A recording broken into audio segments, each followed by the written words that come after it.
guys, welcome back to the channel, and today we're gonna be reacting to Unpopular Kpop opinions because having standards is a sin. Stans don't always have to act like their fave's career is the Hunger Games. Yeah. Pop isn't fast or is now a crime. The second you mention it, Stans pull out their pitchforks like, you're just stuck in the past. You're living in nostalgia. No, I'm living in reality. What made K-pop exciting is slowly evaporating, and people are scared to admit it because it ruins their perfect little bubble. It's not about being afraid of change. Change can be good, but when that change means watered-down music, lazy concepts, and idols running on fumes just to keep up, why should we cheer for that? If the quality is dipping, we have every right to call it out. But of course, stans with God complexes can't handle anyone poking holes in their delusion. Suddenly, you're a hater, you're negative, you're dragging their faves. Nah, I'm just asking for the genre to stop looking like fast food. Hello again, Rosie Aries. Both the day ones and the newbies. Let's get into it. She's not wrong in what she said there, though. I think the comparison to fast food is actually a really good one. K-pop is like fast food. I think that's definitely true. how you say that. Because the quality is really not that high. Like some groups are good, which fast food can sometimes be good, even though it's fast. They're baking these groups like pancakes. They keep flipping them. New groups keep coming up. It's like fast production, like fast food. They're dropping 3-4 comebacks a year, like fast food. Who in the West drops even like once a year? Rarely. Usually an album is like every 2 years, maybe every 3 years sometimes. But the albums here are longer. But for them, when it's a short album, I could understand. Like, oh, I would think you would have more to drop because to drop like. Then 4 just drop songs. longer albums. Don't not no mini albums. Drop an actual album. I think it's a good comparison with fast food, honestly. The obsession with idol visuals is hurting actual music quality in many groups. Yeah, true. At this point, K-pop feels like Sephora with background music. I swear half these companies care more about making idols look like walking Pinterest boards than actually giving them songs worth replaying. Don't get me wrong, I love a good photo shoot. I love when idols are styled to the heavens. But when the album sounds like it was cooked in 5 minutes on GarageBand while the budget went into 4K teasers and 6 outfit changes, yeah, we've got a problem. The visuals obsession is wild. Every comeback gets 15 teaser photos, 3 concept films, a 20-minute vlog about hair dye. But then the title track comes out and it's like, oh, this again? And the lyrics? Half the time it sounds like, A, I generated fortune cookies. Pretty privilege is real in K-pop, but it's starting to feel like it's the only privilege. You can't keep serving flawless cheekbones and half-baked music forever. Fans will eat it up for a while, sure, but eventually people want a song that slaps harder than a contour brush. Do they? When it's a really pretty person, I feel like that the person gets a pass. No, go into modeling. If I'm here for music, I'm listening to music. I don't really care. Like, I don't want to say I don't care what you look like. You They do still have get the to look. opportunities. The point is that they still get the opportunities. You may not care, but they're still in a position where enough people like them that they still get the opportunities. Like, don't get me wrong. I do think you should look good, but I don't think it should be all about the looks. 'Cause if it's all about the looks, then go be a model. It's at the end of the day, we're in here for the music, so music should be good. Period. If music is trash, I don't care what you look like. Go be a model. Go be a actress, actor. It just seems like as to be a K-pop idol, it's like you have to be the full package. Yes, I that's don't what. think you can just be just vocals. You could be the best vocalist in the world, but doesn't mean you'll be a successful K-pop idol. That's why K-pop is different from Western music, or like just music in general. K-pop is more than just singing, yes, but you still have to be a capable singer, though. I think you can be mid at everything to be an idol. You don't have to, or you can excel at one thing, But even like if you excel at one thing, you still have to get like at least passable vocals and passable dancing, because you can't be an idol after. If you only excel at beauty, then be a model. Some of the most commercially successful K-pop songs are musically safe to the point of being forgettable.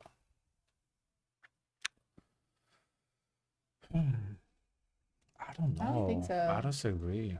I disagree with this one. You ever notice how some of the I think the fact that they are commercially successful makes them unforgettable because they're everywhere. Like you're forced to hear them when you're not looking to listen to them. That's what makes them commercially successful. So for that reason, they can't be forgettable because I will remember it because I heard it a lot of times.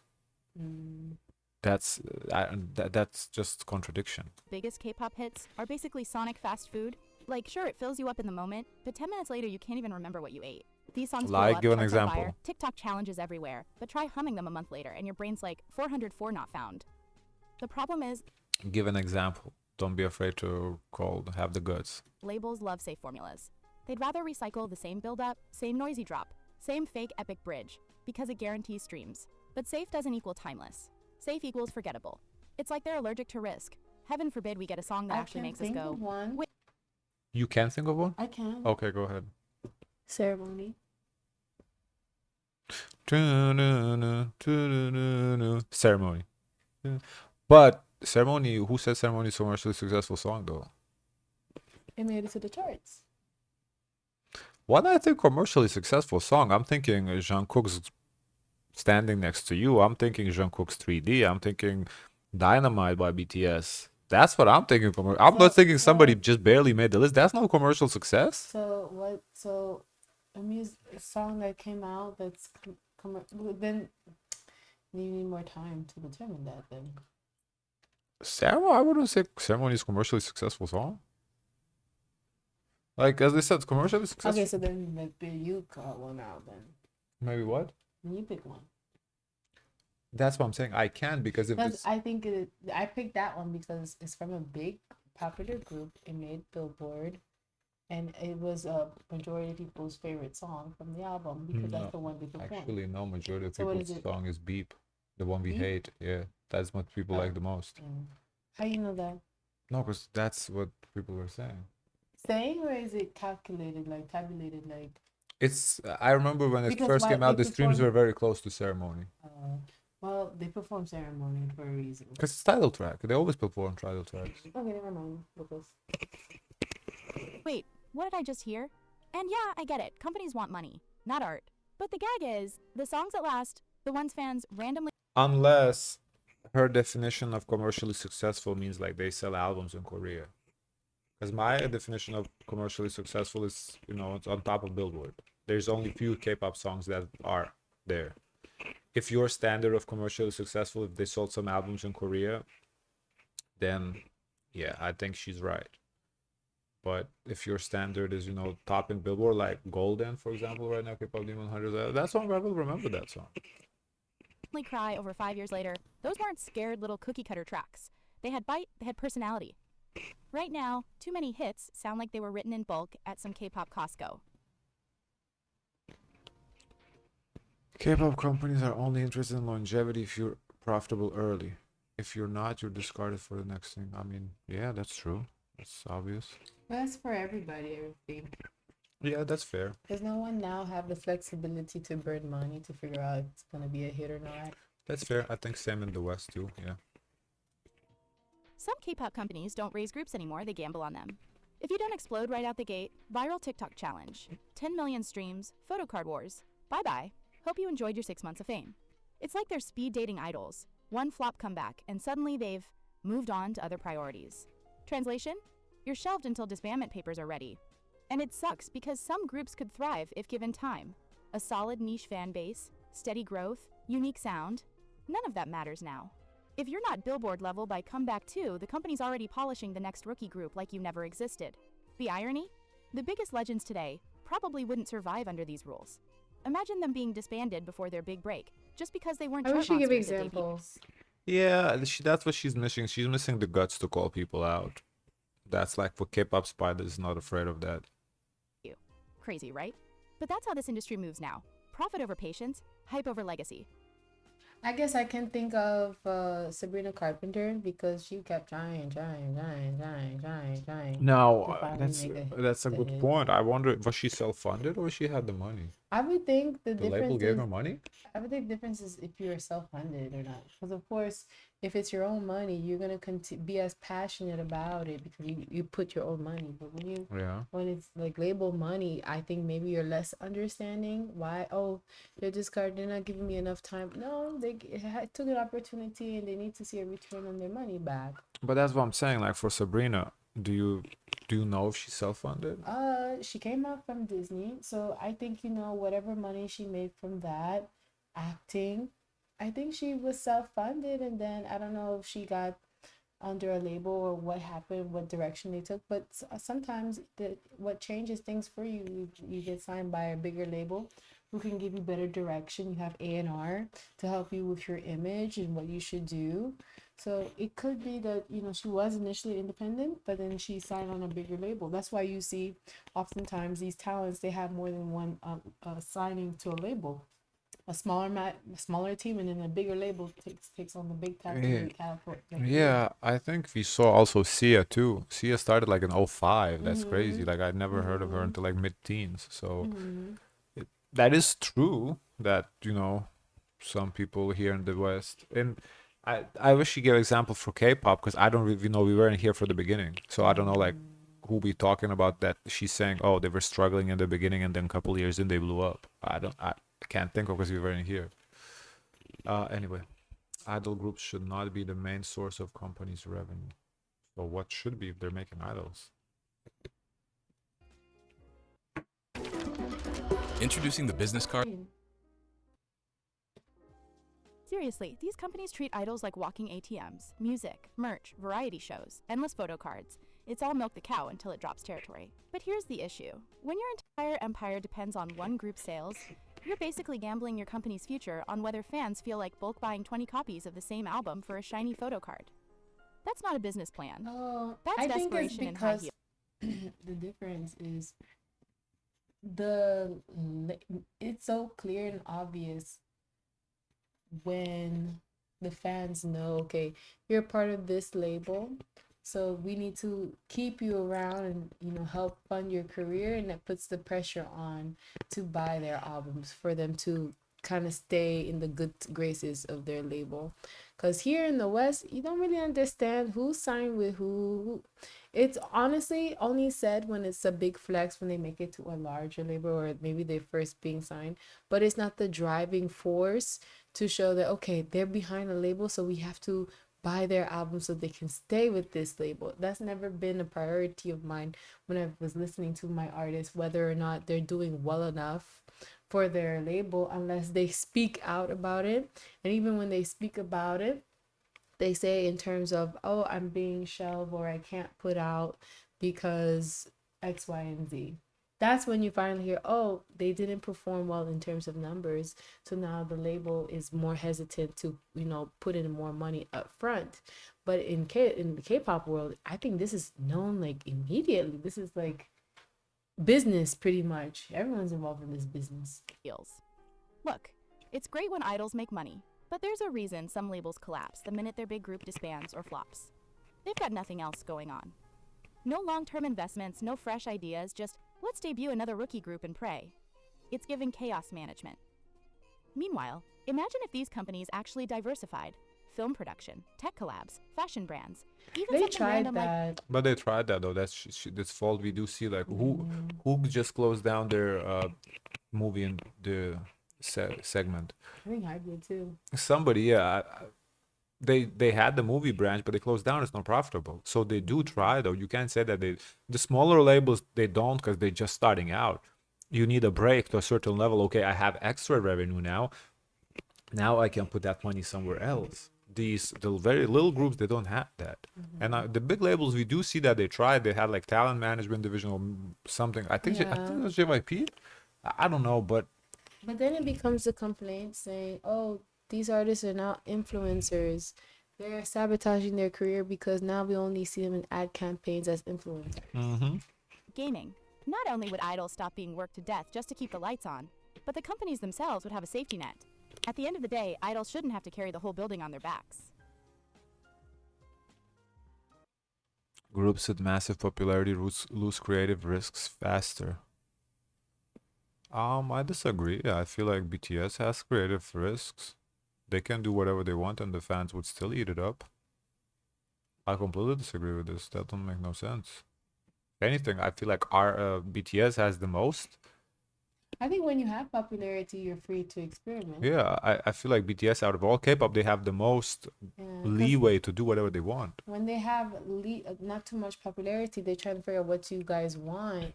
So they're not really catering to their needs, but what the audience wants. and that's where it could come across not Tell me genuine. why the second a group hits massive popularity, their music suddenly turns into the musical equivalent of plain white rice, with no seasoning. Like, you've got millions of fans, fat budgets, insane resources. You could literally drop the weirdest, most unhinged track of your I career, think there's a difference and if people they're would still not stream it. into what they're doing and they just here for the money. And once they have the money, they don't necessarily feel like they have to try as hard at anything because the goal was to make money and not the artistry. Like their rent depends on it. But instead, we get the same copy-paste formula with a slightly shinier hook and a new dance move. Congrats, you're rich and boring. It's almost like the higher the group climbs, the safer the music gets. Labels get terrified of messing with the money machine, so they play it safe every single time. That spark, that risk-taking energy that got them noticed in the first place? Gone. Replaced by the same reheated leftovers dressed up in a prettier plate. The irony? The more power and influence they gain, the less creative freedom we see. It's backwards. They could be pushing the boundaries of K-pop, setting trends no one else dares to touch. Instead, they're stuck in a loop of safe bets. And that's why the charts feel so predictable. AI idols are a gimmick that won't last long. I can agree with that. Let me just say it. AI Shouldn't idols exist to are the begin with, honestly. Tamagotchis of K-pop cute idea at first, fun to poke at, but no one's actually building an emotional bond with a glorified screensaver. Companies love pushing virtual members like it's the next revolution. But in the long run, fans don't fall in love with pixel-perfect avatars. They fall in love with people tripping over their words, crying on stage, or laughing at dumb inside jokes during lives. The whole AI idol thing feels like a sugar rush, hype for a minute, then gone the second something real comes along. Because once the novelty wears off, Where can you find a 1999 meal? what's left? A bunch of pre-programmed "Hello fans, I love you" lines that sound like Siri trying to flirt. That's not fandom culture, that's tech demo cosplay. At the end of the day, K-pop thrives on human messiness. The cracked vocals, the awkward interviews, the chaotic chemistry between members. No matter how polished the algorithm gets, an AI idol can't replicate that. It's a gimmick, not the future. And gimmicks, they always expire. Nostalgia baiting with old Western musical trends is over. Yes, absolutely correct. The biggest issue for me with this is that they don't take the old style and transforming into modern, which the West acts do. Because the West, the people here do the same thing. Like now, Doja dropped their whole album in the '80s theme, but she transformed it into a little bit more modern. Like Sabrina Carpenter, same thing. The whole album is '80s theme, but more modern. K-pop, they take the '80s theme, they stay in the '80s with it. It's like I'm not in the '80s right now. I ain't trying to hear that. Can we retire the nostalgia baiting already? Like, how many times are we gonna cosplay disco, recycle Y2K eyeliner, or slap a VHS filter on an MV and call it fresh? It's giving thrift store chic, but with $1 billion budget. At first, sure, it felt cool. K-pop dipping into MC Bling or Y2K sounds had flavor. But now it feels like eating the same reheated mac and cheese for the third night in a row. The problem? These throwback comebacks don't stick. They're built for TikTok aesthetics, not timeless replay value. Everyone screams iconic for 2 weeks, then it disappears into the void faster than a rookie group after debut. Nostalgia baiting is basically musical clickbait. Loud, shiny, but empty once you scratch the surface. K-pop has the talent, money, and creativity to lead, not copy. But instead of pushing boundaries, some labels are stuck digging up trends that weren't even that good the first time around. They might have the ability, not the ability, but the possibility to lead, but I think it's risky. I think they don't want to choose that. Because when you innovate, you gamble a lot of money. So I think they just want to go the safe route of, doing what worked instead of innovating. Like, stop rating your parents, iPods for inspiration. Make something new that our kids will be nostalgic about someday. Idols being forced into acting solo careers too early ruined group momentum. I see that not too much now. I think it's like more at the end, not early. Yeah, I hope she gives an. I don't think she will, but I need an example who she's talking about. Why are we acting like every idol needs to be a full-blown entertainer by year 2? Like, relax. Some of these companies treat members like Swiss Army knives. Sing, dance, act, host a show, make a TikTok, and oh yeah, be the moral compass of the fandom too. It's exhausting to watch. The problem is, when you shove members into acting gigs or solo projects too early, the group suffers. Comebacks get delayed, promotions vanish, and fans are left scrolling Twitter wondering if the group even exists anymore. Momentum? Gone. Energy? Drained. Loyalty? Tested. And for what? So a company can flex that, look, our idol can do it all badge. Not everyone needs to juggle 5 careers at once to be valuable. Fans want the group intact, the chemistry alive, the music coming. They want the moments that made them stand in the first place. Companies need to understand that forcing diversification too early doesn't build careers. It fractures them. Let members grow naturally. Let the group breathe. Stop burning your idols out for the sake of a flex. Idols and political pressure. What's the Can we opinion talk here? about how ridiculous it is that idols are expected to have an opinion on every international crisis? But fans act like domestic politics don't exist? Like, hello, speaking up about certain issues in South Korea can literally ruin your career. Yet somehow, everyone wants to drag idols for staying quiet about something happening halfway across the world. That's not bravery, that's hypocrisy. The double standard is wild. Fans hype themselves. Yeah, we commented on this. When we saw like what's going on, like people getting boycotted for like Israel associations or whatever, we said the same things. Like, why this not their country? Why they have to? They don't have a responsibility. Israel or Palestine do nothing for them. Up saying we love activism until it hits close to home and suddenly silence is mandatory. Idols aren't robots. They have to pick Or their when it battles come carefully. close to home. And some Or when it come close to home. What do you mean? I feel like she's more referring to when the situation affects South Korea. Like, for example, when the Congress, was like there was a raid, not a raid, but shutdown He or tried to overthrow, dethrow, something like that. Yeah. overthrow, and a lot of people were silent. There was no, vocal artists, and that hits home. That hits home. I think in that case, idols should speak up. I think that was one case where they should speak up.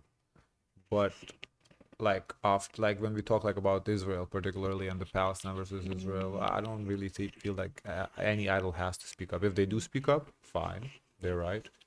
But I don't think there's any expectations for them to speak up. It just really doesn't affect them. That's none of their business. They don't know nothing about it. Sometimes that means staying quiet to protect themselves. But the internet will act like silence is a moral failure if it doesn't align with your tweet thread. So yeah, demanding idols weigh in on everything while giving them a free pass on real-life risks at home? That's not fair. It's performative outrage, and it puts the pressure on people who didn't sign up to be political commentators. Real life risks, yes, they might risk losing a lot of fans, but that's the point. That's exactly why we want them to do it, because they should not want the fans that support. In that case, was the oppressive government. To create influence. Yeah. Like the same way here in the States, we want people to speak up about Trump. Do you support Trump? Do you not support him? So do we know to follow you or not? It's the same thing, because I don't want to be following somebody who's a Trump supporter. That's why they don't disclose, because they don't want their pockets to be affected. But that's exactly why we need them to. So we know where you draw the line and the stand on this issue. Yeah, because they don't give you the right to decide with your own dollars where I invest my time to. Yeah. I respect idols who just do their job and know their limits way more than the ones trying to flex a fake activist image. It's exhausting watching people force moral stances just to please stans or make themselves look woke. You can almost smell the disingenuousness from a mile away. Some idols get it. They know their platform is huge, they know their privilege, but they also know where to draw the line. They don't need to prove to the internet that they're morally superior to be valued. They just focus on performing, creating, and being honest about what they can handle. That kind of self-awareness is rare, and honestly, way more respectable than shouting your opinions just for clout or to avoid getting canceled. I'd take an idol who's upfront, honest, and knows their limits over someone bending over backward to fit a performative moral image any day. Authenticity beats pressure, every time. Once again, I wish she put, names to what she's talking about. But anyway, fans who demand their biased group to always be number one are part of why K-pop has become such hyper. Oh, okay, I guess their favorite group to always be number one. I mean, unnatural though. Don't you want the people you follow to succeed? But they're biased. I guess like the actors. No, but that's why I'm a little confused. I think bias group means like the favorite group, not the bias from the group, because that's not what she's saying. It is a little worded funny. Stans don't always have to act like their fave's career is the Hunger Games. The second their faves drop from number 1 to number 3 on some random chart, It's panic, petitions, and crying about losing relevance. Like, breathe. Your idol is not going to combust because they didn't beat Spotify streams this week. This obsession with being the top all the time is what's killing She's the full fun out of already. K-pop. Every comeback becomes less about the music. My summer I mean, style I here, do it's agree all in the about sense fit, that the feeling of effort. I don't support, stream. We just did a video about streaming. I don't support the streaming just to stream for the numbers. So I do agree in that sense that, but the fact that you want the person you follow to succeed, like for example, if Eminem drops, I do want him to do well on Billboard. I hope he would get number one. But at the same time, I'm realistic. If I see the song is trash, I'm like, oh, he's not getting number one. I'm realistically, he's not getting number one. Eminem is not number one type of guy. But I don't think anything is wrong with wanting your idol, your fave, to succeed, though. And more about bragging rights. Fans treat idols like racehorses, sprinting nonstop until they collapse. That's how you get burnout, half-baked albums, and idols who look dead behind the eyes while performing. Not everything needs to be about domination. Sometimes a group just wants to make a vibey album, go on tour, and actually enjoy being artists. But no, some stans act like if their group isn't number one, they've failed society. Music is not the Olympics. If we stopped obsessing over charts for 5 seconds, maybe groups would finally have the freedom to slow down and create music that lasts longer than a TikTok trend. One last thing before I wrap this up. Man, I really do miss when KTube was actually fun. Back then, you could drop a video, have a real discussion, and not feel like you're walking on eggshells every too. second. I guess K-pop YouTube, like the Oh. the the corner of YouTube that's about K-pop. Oh, okay. Now, no matter what I say, somehow it's wrong. These are literally my opinions, but the second I share them, I mean, that's what comes with being like in a public eye in a sense. Well, she's not in the public, she's not putting her face, but yeah, you say an opinion. Some people are gonna agree, some people are gonna disagree, and I don't think this is exclusive to KTube. And also, like, when your bubble starts to expand, you have people who more eyes that see you that have their own thoughts too as well, and Yeah. it creates dialogue. Yeah, I don't think anything is wrong with disagreeing. Like the same way we watching these videos, sometimes we agree, sometimes we disagree. So same with you guys, you'd agree with us sometimes, other times disagree. Maybe you always disagree with us. It's also fine. You don't have to agree with us. But if you always disagree with us, why are you watching us? I don't know. I don't mind. I guess to see the other perspective. Yeah, of course. Yeah. Because like that's the whole point of like sports debate shows. There's always like two sides, and you're not gonna agree with one. So I guess for us to really be like appear to a larger audience, we would have to like before going into a video pick a side. You're gonna play this character. I'm gonna play this character. People say they like when we disagree, But I like when you agree with me. but when we do disagree, it's natural though. We don't really plan to disagree. Guys, of course, let us know your thoughts. Forget to like, comment, and subscribe. Join the Discord. And as always, always, always, share as much kindness as possible.